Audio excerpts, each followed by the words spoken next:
know, a few weeks ago I was in the hospital and I had, I don't want to say emergency surgery, but like surgery I was not expecting. And since then I've had just a lot of complications with healing because of classical EDS and collagen disorders. So I've been dealing with a lot of postoperative pain, which technically doesn't count as chronic pain, but because I already have chronic pain on top of it, chronic pain's just been on my mind.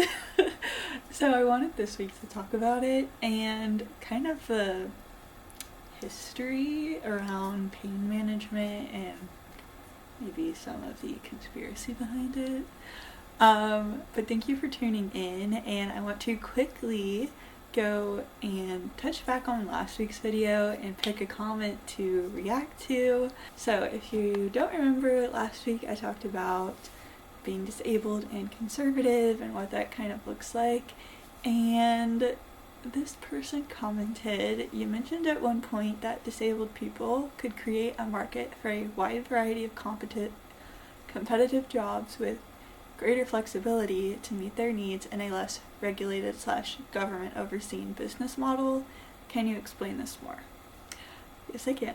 Fun fact, the disabled community is the largest minority group, and it's also the only minority group you can join at any time. Like, if you get old enough, you'll join the disabled community, or if you get sick or have an accident, like, the disabled community is the only one that anyone can be a part of at any point in their life.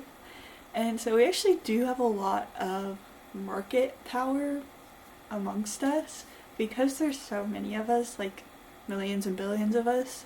If we are looking for jobs that accommodate us better, that have good disability leave or family leave, or have accessible buildings, or have better work accommodations, and we pick the jobs that offer those things, the companies that don't offer those things aren't going to have access to the ginormous labor pool that is the disabled community. And eventually we start creating a demand for jobs that meet our needs as disabled people if the government is lenient enough to allow those companies to be flexible like that. And so eventually, because we have this huge market power, we create a demand for jobs that are meeting our needs, because at the end of the day, these companies need to hire people, and if people are looking for jobs that are more accommodating, eventually they're going to have to start accommodating people in order to employ people and keep their business running. So that is what I meant by our market power and creating competitive job markets. Hopefully that helped, and thank you for commenting. And remember, throughout this video, if you have any comments or questions or concerns or good comments or I disagree comments, go ahead and put them down below and I will pick one to respond to next week. And then, of course, just make sure you're subscribed so that you'll be here for next week. Back to the issue at hand, chronic pain. So I'm going to kind of divide this into 4 parts. The war on drugs, what chronic pain is, how the war on drugs affected people with chronic pain, and last section, how we can kind of help and what we do now. So, what was the war on drugs? So, in the late 1990s, these pharmaceutical companies discovered narcotics and started selling opiate medications for pain management, and they were this like huge breakthrough in pain management. But these pharmaceutical companies really just wanted money, and so they downplayed the risk of addiction, and they also really encouraged and even paid off doctors to write crazy prescriptions to people who didn't need pain medication. So doctors were literally getting kickbacks from these pharmaceutical companies for prescribing like huge doses or refilling tons of time for somebody who like stubbed their toe or something. And so they got just thousands and thousands of people hooked on these opiates because they were so money hungry.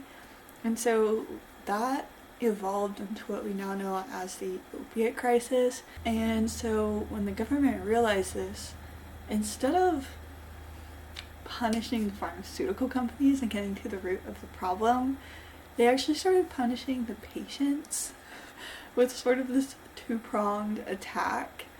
One was this sort of fear campaign where they started educating the public about narcotics, but they were completely overblowing the risks of narcotics. So we went from the pharmaceutical companies saying these are totally fine and perfect and healthy, to the government saying this is literally the devil incarnate, don't even look at them, you're gonna get addicted and be homeless and be a crazy person. So let's talk about what the actual risk of addiction is with these medications.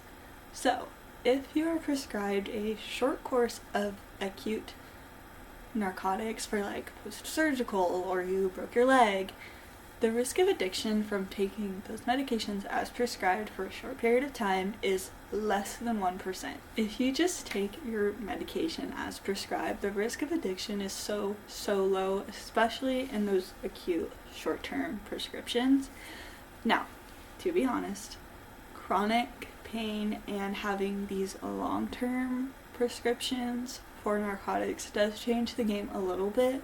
The risk is between 3 to 8% long-term users. This is on the order of like 2 years. It's kind of hard to pin down, and I'll sort of explain that. So there's addiction, and then there's dependence, and then there's misuse.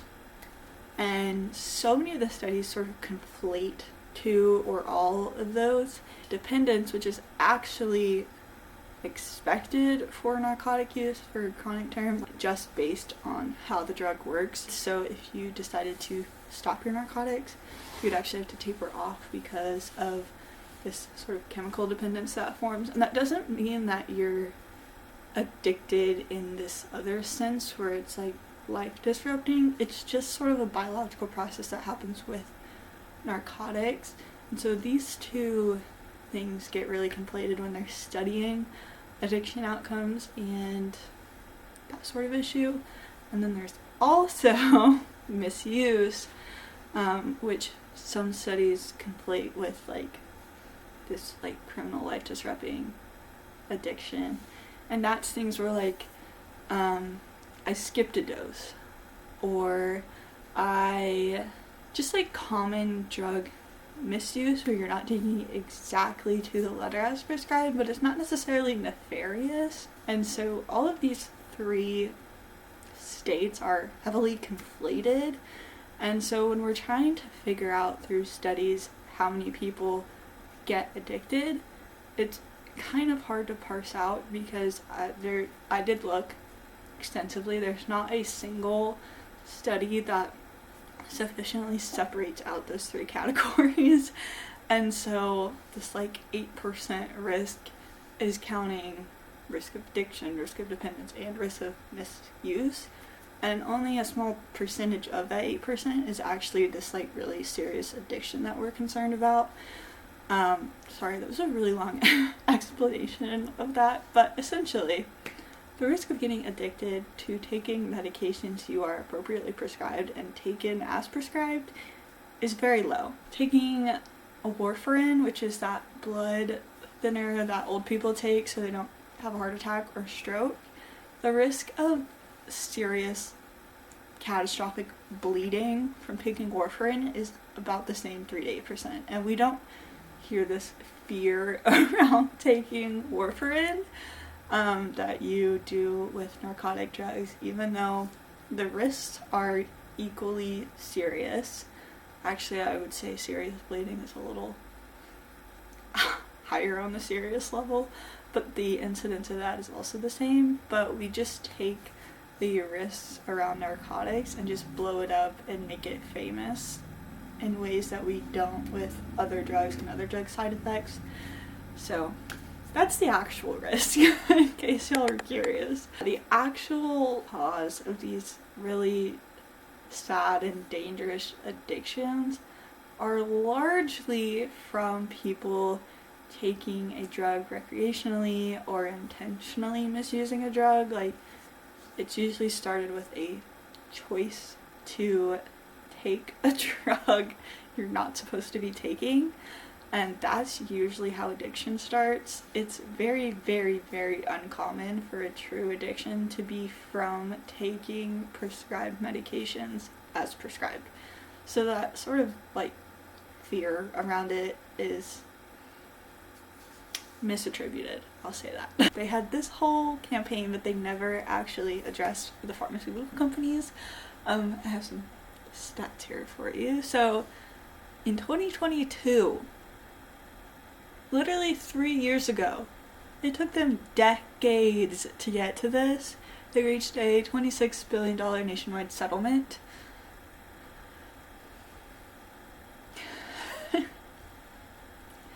They literally ruined people's lives and killed people, and they took 3 decades to get to a settlement. That was their solution. That was the justice that we saw for these pharmaceutical companies. Literally insane. The other side was the pharmacy laws, where they flag accounts, they like carefully monitor every refill you get of a narcotic. There's tracking, there's appointment requirements, there's drug testing. There are so many regulations nowadays on me as a patient with chronic pain and my doctor who is just trying to do their job. Just because chronic pain is involved. Yes, the regulations are designed to stop people with addictions or who are desiring to commit criminal activity to do that, but they just apply all these regulations to blanket to every single person who fills those prescriptions. And so essentially every single person with chronic pain gets treated like they are a criminal just because a few people are abusing the medications that they also happen to take. And for an analogy, that's like saying we're gonna put like trackers in your car because a few people like to speed. Or saying like, oh, we're gonna put a breathalyzer in every single person's car because a few people have driven drunk before. We don't do that because the mass population isn't a criminal. We treat criminals like criminals and innocent people innocently. And then we hire cops and they monitor the roads and they look out for people who are criminals. But we don't treat everybody automatically like they're guilty. Which is unfortunate because when it comes to narcotics and people who genuinely need them, they are automatically treated like a criminal. Which is just really unfortunate. So, part 2. What is chronic pain and how has it felt? So chronic pain is any pain lasting 3 or more months, and it's usually life-changing and often debilitating. So we often hear this idea that like pain is subjective, almost like treated like it's an emotion rather than an actual physical process, and I just kind of want to dispel that rumor. So pain is a real physical process. It's not something that's subjective. So pain, to quote the Fault in Our Stars, demands to be felt. And I mean that in the most literal way possible. Pain actually will create its own symptoms in your body if you aren't listening to it. So pain actually changes your vital signs, so your heart rate will increase, your blood pressure will increase. You might get nauseous, your hands might start to shake, and that's all because pain is a physiological process and it has physiological, real, tangible consequences. So it creates its own symptoms, which means it's not fake, it's not just in your head, and it has nothing to do with how weak you are or how much pain you can tolerate. Your body literally is having a physiological process happening called pain. And just to illustrate this a little bit further, I have a friend who has a spinal cord injury, so she can't feel her legs at all. You can poke her legs and she's not going to feel it. But before she had her spinal cord injury, she had nerve damage in her legs, which made it so painful to even like touch the skin on her legs that she couldn't even wear shoes. So when she got her spinal cord injury, it was great for that purpose because she couldn't feel this nerve damage pain anymore and she could wear shoes again. So people with spinal cord injuries sometimes have this phenomenon called autonomic dysreflexia, and it's a response to things like pain or sickness that, because the body isn't able to feel itself, it starts manifesting pain or other symptoms in the autonomic system, and it actually can be life-threatening. So somebody with a spinal cord injury experiencing pain, it can actually cause autonomic dysreflexia, which can be deadly. And even though she can't feel the pain in her legs consciously, she's not in pain per se, she still sometimes gets this autonomic dysreflexia because of the pain in her legs that she can't feel. So just because you're good at tolerating pain, or you have a high pain tolerance or whatever, doesn't mean that the pain isn't real. Pain is very much real, and it is a physiological process, and it does have consequences. And so just ignoring your pain or trying to just power through it isn't necessarily the greatest idea all the time, especially if you have chronic pain. It is a state that has consequences, so it is something that you need to treat, even if you think you're tough. So that's kind of where we get into this area of pain tolerance versus masking. Pain tolerance is really just the range of pain that you're able to feel in the medical world. Somebody can have a low pain threshold, which means even at lower stimulus, they perceive something as being painful a lot sooner than the average person. That's a low pain threshold. But they could still have a high pain tolerance. That's that upper limit of pain they're able to endure. And so that's not even necessarily a personality thing. It's just sort of how your nervous system works in you. And so you have these ranges that are different per person. So this sort of range is kind of why the pain scale is a little bit hard, because somebody's one might start here and somebody else's one might start here. And then somebody's 10, where they're completely unbearable, might just be like this small range of pain, or somebody else's 10 might be like way up in the ceiling. And so just ranking 1 through 10 isn't necessarily like easy.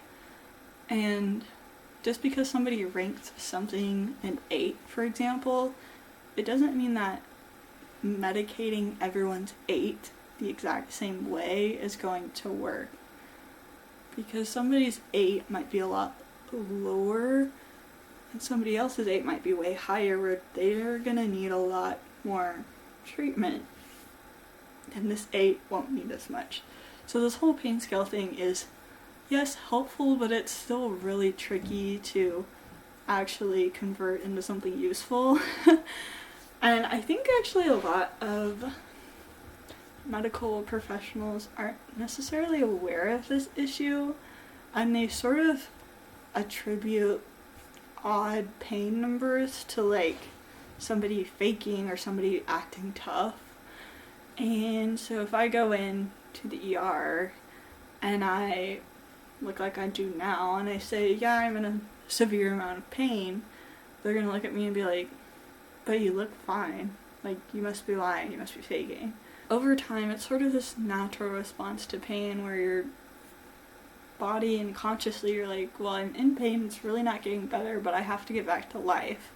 So your body kind of slowly becomes able to like deal with the pain, even though it's not feeling any better, and it's still producing the same amount of suffering and distress. You're able to not like screw up your eyes at it, or you're able to like walk through it, or you're able to have a conversation with somebody and like let your brain focus on the conversation versus the pain.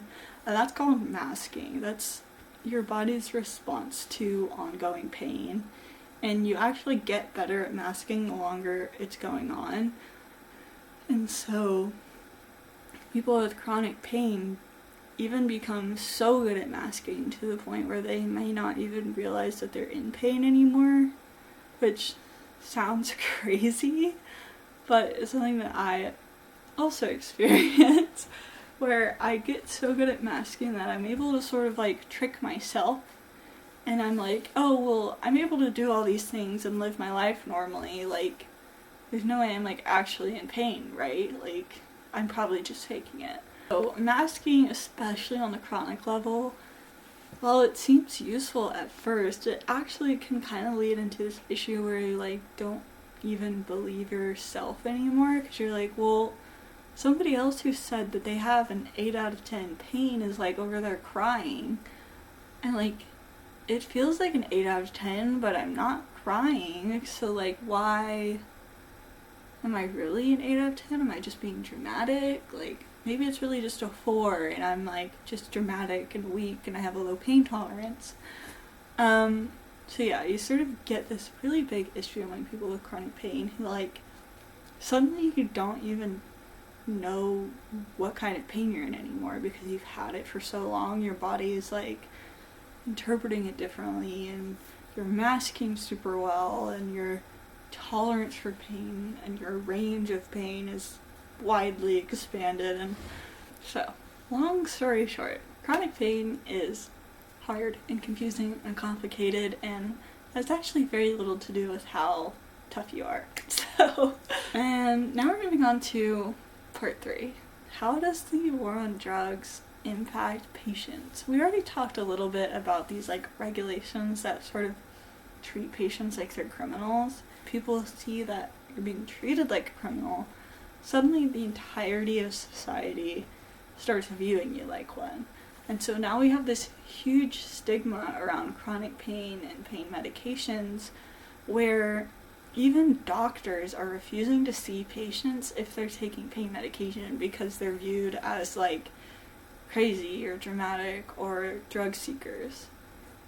A study actually came out and said that of doctors who treat chronic pain patients, 20% said they would not accept patients who were currently taking narcotics. 1/5 of doctors won't even touch you if you're taking narcotics. It's so stigmatized. Like, that is a crazy number, and some more numbers that are crazy. Doctors surveyed said that 17% felt that the majority of their chronic pain patients are just drug seekers. 36% agreed, either somewhat or strongly agreed, that chronic pain patients exaggerate their pain. Those are insane numbers. And that's all because of this stigma that was created because a bunch of pharmaceutical companies a few decades ago decided that they wanted money. And that stigma reaches even into just the general public. Like, I'm nervous telling people that I take narcotics because they'll just see me as a drug seeker. Patients are even scared to go get treatment because they're scared of how they'll be perceived by their doctors and their friends. And here's some more sad statistics for you. Up to 50% expressed fear of addiction, side effects, or even death when considering taking opiates. 50% of patients were scared of their own medication. In a survey of cancer pain patients, many viewed strong opiates as a last resort and avoided them until pain was unbearable because of their fears about addiction. Of a survey of both acute and chronic pain patients in the hospital, 46% said they often felt labeled as a drug addict or drug seeker by hospital staff. Imagine you're in the hospital and you're in excruciating pain and you're scared to ask for pain medication because your nurse thinks you're a drug addict. That's kind of my experience every time I'm in the hospital. Only 20% of patients said that they had not been labeled as a drug seeker. 80% of patients have been labeled an addict or a drug seeker by hospital staff. That's crazy. 52% of chronic pain sufferers are concerned they will be treated like drug addicts by pharmacists. We wouldn't go around and say that, oh, if you have cancer, like, you should be really scared of chemo because, like, it's a bad drug and like you shouldn't really take chemotherapy, like it's really bad for you. We recognize that they have cancer and they need their medication. So why don't we do the same for people in chronic pain? Because the majority of us aren't drug addicts. So to my last point, how can we help? How can we make this better? If you're a person who has a friend or a spouse or a child with chronic pain, you can check in on them regularly. Like we talked about earlier, masking is kind of a huge problem, and if you check in with us every once in a while, it helps us remember to pace ourselves, and it tells us that you care and that you're looking out for us. Even if we don't seem to be in pain, checking in is a really big, helpful thing you can do. Also, trying to understand how your loved ones mask. If they start getting really quiet or they start walking slower, those might be signs that they're masking pain, even if they're not consciously aware of it. And so when you're checking in, start looking for those signs and say, oh, like, you seem to be kind of slowing down. Do we need to take a break? Like, how are you feeling? And again, it shows us that you care and also helps us keep track of our own health. And then lastly, learning what helps our pain and what triggers our pain. So for me, if I'm active and walking and standing a lot, that really exacerbates my pain. But laying down and like a heating pad is really helpful for my pain. So knowing those sorts of things about your loved ones is super helpful. Lastly, just remind them that you don't doubt them and you don't have this stigma towards them, and that having chronic pain is hard. Because I need that reminder. If you work in healthcare, remember that your patients are suffering, not faking. The majority of your patients aren't drug addicts. The majority of your patients aren't being dramatic or exaggerating their pain. So try not to treat them like they are. And if you can, try to keep your coworkers optimistic too. If you start to find yourself in a conversation where like, oh, that patient over in that room is like so annoying, like maybe you can be the person to steer that conversation into a better direction. As a society, let's stop feeding into the stereotypes and the stigmas and start seeing chronic pain as the condition that it is and not some moral failing. Let's encourage our friends to view chronic pain differently, and even being honest to others about your own pain and opening the conversation about chronic pain, or even just like pain that you have day to day, can help really reduce the stigma around chronic pain. And lastly, if you're suffering with chronic pain, you deserve help. You aren't crazy, you're not dramatic, and pain management isn't self-indulgent.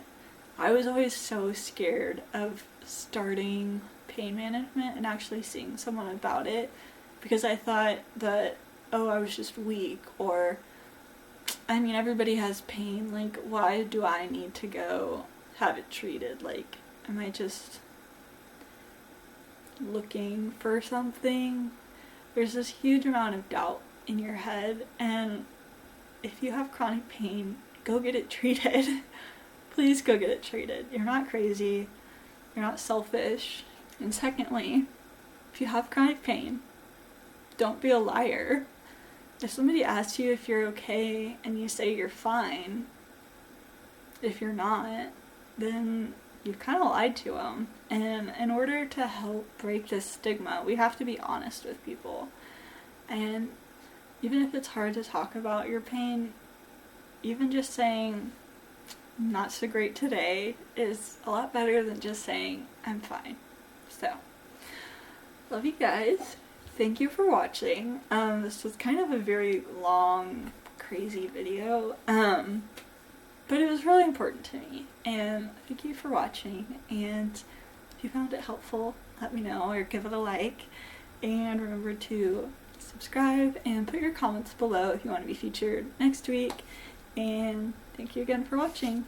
Love you guys, praying for you, and see you in the next one. Bye.